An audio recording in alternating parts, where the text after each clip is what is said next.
बे इउपिपिएलआव बिसिबां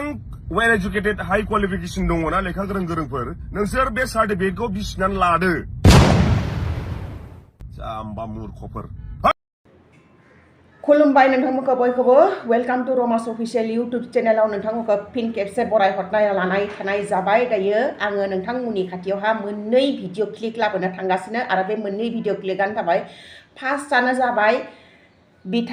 बयनिसायबो गोदोद मेलेम गोनां माने बिटिसिनि भितरावहा जन कार्जियानो ला आरो रावबो गैला बिटिसिनि भितरावहा मेलेम गोनां बिपिएफआवबो रावबो गैला इउपिपिएलआवबो रावबो गैया बिटिसिनि भितराव सासेल' बिराद गोरों गोरा आरो एकदम मेलेम गोदोद गोनां जन कार्जि बिथाङा मा बुंदों नोंथांमोना खोनासंना ला लोगोसेनो इउपिपिएल सरकारनि सासे बिधायक राकेश ब्रह्म सार बिथाङाबो मा बुंदों फैबाय थानाय विधानसभा इलेक्शननि थाखाय बिथांनि मतेबाथ' फैबाय थानाय विधानसभा इलेक्शनावहा इउपिपिएलआ एनडिए जाना नङा इन्डिभिजुवेलि गेलेगोन बायसासो मोनगासिनो थ' बिनिबो भिडिअ क्लिपखौ आं नोंथांमोननो देखायनो थांगासिनो स' नोंथांमोना भिडिअ क्लिपखौ नायना ला इउपिपिएलआव ओरैबायदि मूर्ख लिडार दङ थारमाने पाब्लिकनि माबायदि डेभेलपमेन्ट खालामनांगौ एजुकेशन पारपासाव माबायदि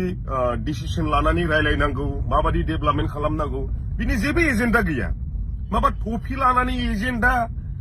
माबा टफिखौ लानानै पलिटिक्स मुस्लिमफोरनिखौ आरो ओरैहाय माबा वान जब माबा वान भट वान जबनो अबे फाग्लायावलाय मोनसे भटआव सोर फाग्लानो जब मोनसे जब होनो हानांगौ जाखो माने जेबो खर'आवनो जेबो गैया ओमफ्राय इउपिपिएलआवथ' बुहुत गोरों मानसिफोर दङ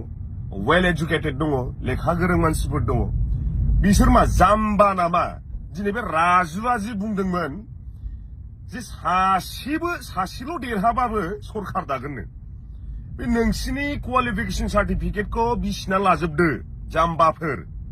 बेबादि एफा मोजां लेखा फरायनानै एफा जाम्बा बादि लिडारफोरजों नोंसोरो सालायजानो नाङा अबे संबिधानाव नुनाय नोंसोरो जे सासेल' देरहाबानो सरखार दानाय सासेल' देरहाबाबो सरखार दानाय बबे फाग्लायाव नुनाय बे इउपिपिएलआव बिसिबां वेल एजुकेटेड हाई क्वालिफिकेशन दङ ना लेखा गोरों गोरोंफोर नोंसोर बे सार्टिफिकेटखौ बिसिनानै लादो एफा जाम्बा लिडारफोरजों बेबादि सालायजानांगौ दरखार गैया इउपिपिएलआव खुनु डेभेलपमेन्टनि एजेन्डा गैया बिसिना बे मुस्लिम भाइफोरनि टपिकखौ लानानै एजेन्डा मोनसे भट होबा मोनसे न'खराव मोनसे साख्रि बेफोरबादि जों थगायजाबाय थागोन नोंसोरो मिथिबाय लाब गैया बेफोरबादि गोदाव सोराव लामा देखायग्रा लिडारफोरजों थानानै लाब गैया बेफोरबादि पार्टिखौ जों जायगा होनोनो नाङा मोजां बुजिनानै नाय बे सासेल' देरहाबाबो बे सरखार दाग्रा लिडारजों थायो नामा जाम्बा मूर्खफोर जी सोशल मीडिया जी আমি নিউজ চ্যানেল বিলাকত পাইছো কিছুমান দল সকলে ভয় খাইছে যে ইউপিপিএল দলে মুছলমান মানুহক ইমানে মৰম কৰে যে যুব হাকাৰ সভাপতিয়ে নিজে মাথা টুপি লগাই পেলাই এই সমূহত মানে অংশগ্ৰহণ কৰি আছে আজি মই এই ভাষা এই আমাৰ টংকাৰ এই হায়াৰ ছেকেণ্ডাৰী ফিল্ডৰ পৰা এটা মুছলমান সমাজক মই আহ্বান কৰিবলৈ খুজিছো আপোনালোকক আক্ৰমা মহিলাৰী ডাঙৰ দেৱৰ যি পাৰ্টি যি বিপিএফ আজিৰ দিনৰ বিপিএফ আৰু নাই বিপিএফ নাই এই দলটো মুছলমানসকলৰ দল বুলি মই কৈ আছো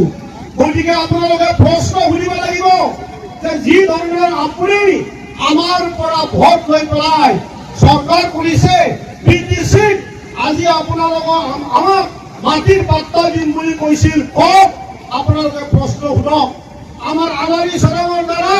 মুছলমানসকলক দিয়া যি আমাৰ 2 লাখ টকাকে যি আঁচনি আছিল কওক আমি যি প্ৰমোদ বৰা ডাঙৰীয়াই যি হজ ভৱন নিৰ্মাণ কৰিছিল এই নিৰ্মাণ কৰা যি হজ ভৱন আজিও কিয় সম্পূৰ্ণ হোৱা নাই আপোনালোকে শুনক যে মুছলমান ভাইসকল যে আপোনালোকে ডাঙৰ এটা জনগোষ্ঠী এই বিটিআৰ অঞ্চলত 4,71,000 মুছলমানসকল ভোট কৰে বিটিচি নিৰ্বাচনত বা বিটিআৰ অঞ্চলত 4 লাখ মানুহে হাগ্ৰামা মহিলাৰী ডাঙৰীয়া ভোট দি পেলাই যোৱা নিৰ্বাচনত তেখেতক BTR চিফ বনাইছিল